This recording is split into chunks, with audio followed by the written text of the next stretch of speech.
Salut les gamers, salut à tous, on se retrouve sur une vidéo MotoGP 14. Oui, vous ne vous trompez pas, j'ai bien le jeu, il sort dans 2 jours à peu près si je ne me trompe, et donc je l'ai récupéré donc aujourd'hui donc chez Micromania. Donc pas de DLC de précommande, rien du tout pour ce jeu, pas de collector non plus. Pourquoi? Parce que je crois qu'ils ont tout mis dedans directement, et vous allez pouvoir le constater par vous-même. Le jeu est très complet et très dense et c'est pas mal du tout. Au lieu de nous mettre des DLC à droite à gauche en plus pour payer ou gratuitement, etc., et ben là tout est dedans. Donc là s'ils doivent rajouter quelque chose, je ne vois pas ce que ça va être. oui, je vois ce que ça va être, mais je vais vous en reparler un peu plus tard. Voilà, donc je vais commencer par la fin de ce menu. Présentation du menu rapide. La manette, vous pouvez modifier ce que moi j'ai fait par exemple, parce que je joue avec les joysticks, donc vous pouvez configurer toute la manette.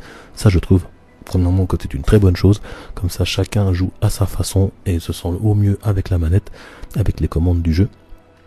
Ensuite, pour les nouveautés à ce niveau-là, je ne crois pas qu'il y en ait.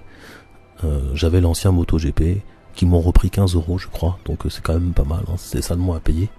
Vous avez la partie personnalisation pilote, là assez intéressant, vous allez les voir, donc les chargements sont un peu plus courts, parfois très rapides, des fois un peu longs pour la PS4, mais bon, un peu plus court. Donc là c'est moi-même, vous pouvez modifier donc bien sûr tout ce qui est état civil on va dire, donc avec votre pseudo, voilà, votre numéro, votre style de numéro d'écriture, etc. Vous avez la possibilité de modifier vos équipements, donc avec des couleurs différentes, hein, que ensuite vous allez débloquer selon les niveaux, vous pourrez en débloquer d'autres. Donc ça c'était juste par exemple le casque. Vous pouvez débloquer donc des bottes, un peu de voilà. Il y en a pour tous les goûts, des gants qui vont bien sûr avec. Voilà, votre surnom, votre style, voilà, votre couleur de votre... ça c'est la couleur du Vaboine derrière, voilà, la couleur de votre surnom derrière vos fesses, voilà. Ensuite, hop, vous avez le style de pilotage, donc ils expliquent effectivement qu'il y a le style neutre, il y a le style coude haut, il y a le style haute épaule dehors, donc ça c'est plus à la Pedrosa. Vous avez le corps dehors à la Chris Marquez, hein, voilà, le pilotage moderne d'aujourd'hui. Personnellement, j'apprécie beaucoup celui-ci qui est le style est de plus en plus populaire chez les jeunes pilotes comme Paul Espargaro et Scott Redding. Les pilotes tentent de trouver l'angle parfait en étendant leur coude jusqu'à ce qu'ils touchent le sol. Et j'avoue c'est très spectaculaire. Donc voilà, ça moi j'aime bien. Voilà. On va sortir de là. Donc la photo c'est moi qui l'ai choisie, ce n'est pas moi. Ce n'est pas moi. Mais voilà, on peut choisir des photos différentes de personnages. C'est dommage qu'on puisse pas créer son propre visage, mais bon, voilà, c'est pas moi en tout cas. Mais j'ai la bonne couleur. Alors, ensuite vous avez donc tout ce qui est multimédia, c'est toutes les images que vous allez débloquer. Alors j'ai pas vu de vidéo à débloquer. En tout cas, il y a des images selon le niveau où vous serez, les statistiques par course et générale. Donc ça voilà, pas de grandes nouveautés, c'est intéressant de voir par exemple au bout de 2-3 mois le nombre de kilomètres qu'on a fait, ça peut être pas mal. Le nombre de chutes, etc. Vous avez un tutoriel qui est pas mal fait, je vous ferai une vidéo spéciale pour le tutoriel. C'est pas mal fait, il y a 2 tours, c'est très intéressant. Voilà, et on vient encore un petit coup. Ah mince, je me suis trompé, je voulais faire un coup en arrière et en fin de compte je suis sorti directement du menu. Donc nous y retournons. Alors, bien sûr, vous devez vous attendre à ce que je vous fasse d'autres vidéos de gameplay, des courses de championnat, car le championnat est en cours. J'ai même envie de recommencer le championnat à 0. Je vous ferai des vidéos. Alors là, en dehors des vidéos, donc là, on arrive sur le menu multijoueur. Et ensuite, voici le gros du sujet, c'est-à-dire le menu solo, où vous avez les courses rapides. Vous cliquez, vous arrivez directement dans une course que vous n'avez pas choisie, avec l'écurie que vous n'avez pas choisie. Vous pouvez régler la moto et vous partez en course. Vous avez les grands prix, vous créez un grand prix simplement. Vous avez les championnats, vous personnalisez un championnat, par exemple avec les courses que vous préférez, 3-4 courses, 5-6 courses, le nombre de tours que vous le souhaitez, etc. Vous avez le mode carrière où vous commencez depuis le début en tant que rookie, vous allez monter jusqu'en MotoGP, donc Moto 3, Moto 2, Moto 3. Événement réel, jetez un œil vous-même. Je crois que là le bonhomme il parle, j'ai mis le son de la télé très bas donc je l'entends pas parler, mais je crois qu'il parle, il présente un peu ce menu. Mais bon voilà, donc tout simple, hein, ça vous reproduit des cas réels, hein, des événements réels qui ont pu se passer dans la MotoGP à certaines dates, donc plus ou moins vieilles. Donc ça c'était la saison dernière, d'après ce que je constate, tout se fait en 2013. Voilà, donc ça c'était quand même pas mal. C'est pas mal à faire. Je pense qu'en plus que quand on connaît pas beaucoup la moto, ça permet d'avoir une idée de ce que c'est vraiment, de par où les pilotes sont passés avant d'en arriver où ils en sont aujourd'hui. Donc c'est vraiment intéressant. Donc événement réel 2013, hein, donc c'est vraiment de l'année dernière. Ensuite, vous avez les défis de champion. Donc là, c'est plus un peu plus dans le old school, un peu plus à l'ancienne. Donc on ressort des douanes, des crivilliers, des capirossi, des barreaux, vous voyez. Donc c'est vraiment des... En tout cas, c'est quand même des épreuves qui se sont vraiment passées, d'après ce que j'ai l'impression. Et donc c'est aussi intéressant à faire, en plus avec des motos plus anciennes, des NSR 500, ce genre de choses. Donc ça, je pense, voilà, quand on connaît pas, je trouve ça bien. Et comme quand on connaît, franchement, c'est du plaisir. Voilà. Ensuite, nous avons le contre-la-montre. Donc, rappelez-vous, il n'y avait pas de contre-la-montre au début dans le MotoGP. Il y avait une mise à jour gratuite.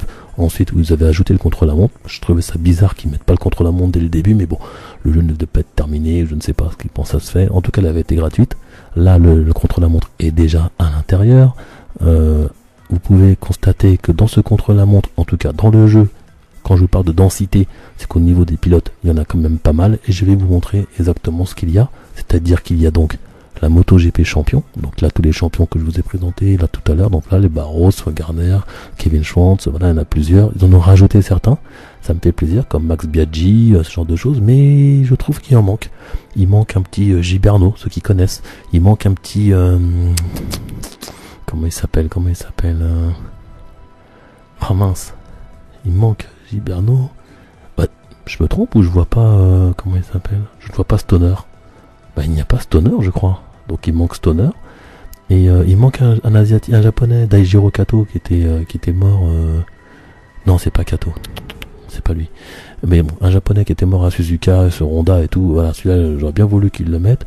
Il en manque 2-3 là. Il manque 2-3 pilotes que voilà, ça m'aurait fait plaisir de les voir. Malheureusement, ils ne sont plus là. Et pour l'instant, ils ne sont pas là. Peut-être qu'il y aura des mises à jour, peut-être qu'ils en ajouteront, je ne sais pas. Mais ça serait bien. Voilà. Donc ça, c'était le mode champion.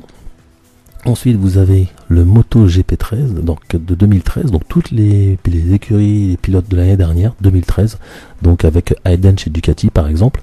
Voilà, donc ça, je trouve ça intéressant. Voilà, donc certains à débloquer, bien sûr. Randy Depugnet par exemple, que cette année n'est pas là. Vous avez donc les Moto 3, les Moto 2, et bien sûr les MotoGP d'aujourd'hui, les pilotes officiels. Donc là, Hayden, et donc vous allez voir, n'est plus chez Ducati, mais il est dans une écurie, donc voilà, Drive. Voilà, une écurie avec qui le Honda, hein, voilà, donc une écurie parallèle, on va dire. Voilà, elle est belle en tout cas sa moto. Et voilà, donc là, il n'y aura pas de Pugnet, par exemple, qui est testeur Suzuki en ce moment. Donc voilà, pour ce qui est des écuries, donc voilà, comme je vous dis, c'est quand même assez dense. Et vous avez le mode safety car. Et oui, vous le voyez bien. Donc le mode safety car, très surprenant. Il avait déjà fait dans certains MotoGP à l'ancienne. Et voilà, donc ça vous présente premièrement la dernière safety car officielle des MotoGP. Voilà, donc la M4 BMW, qui est quand même une très belle voiture, qui était sortie en concept en avant-première dans l'exclusivité dans Gran Turismo 6. Donc voilà, et comme vous pouvez le voir, vous ne trompez pas, il y a un classement, c'est-à-dire que vous avez la possibilité de choisir une course, un circuit, et de faire donc un contre-la-montre. Donc je vous ferai une petite vidéo à ce niveau-là, spécialement pour vous montrer la BMW dans toute son œuvre sur les circuits de MotoGP. À savoir que c'est pas très réaliste au niveau du gameplay, la physique de la voiture, etc. a tendance à être très arcade dans certains virages, etc. Mais bon, voilà, c'était une bonne idée, c'est un petit gadget, ça fait plaisir, ça change les idées. Et donc voilà, on va dire simplement cela. Voilà, donc voilà, je vous ai fait le tour du menu. Donc voilà, vous l'avez vu, il est quand même assez complet, assez dense. Je pense que vous allez bien vous amuser si vous prenez ce jeu. Si vous le prenez pas, vous regarderez mes vidéos, ça vous donnera peut-être envie. Voilà, et je vais vous dire donc sur ces quelques mots à très bientôt, bien sûr, d'autres vidéos qui arriveront bientôt. Donc comme je vous l'ai dit, le tutoriel, le safety car et bien sûr des courses et des courses. Je vous dis à très bientôt et prenez soin de vous. À plus.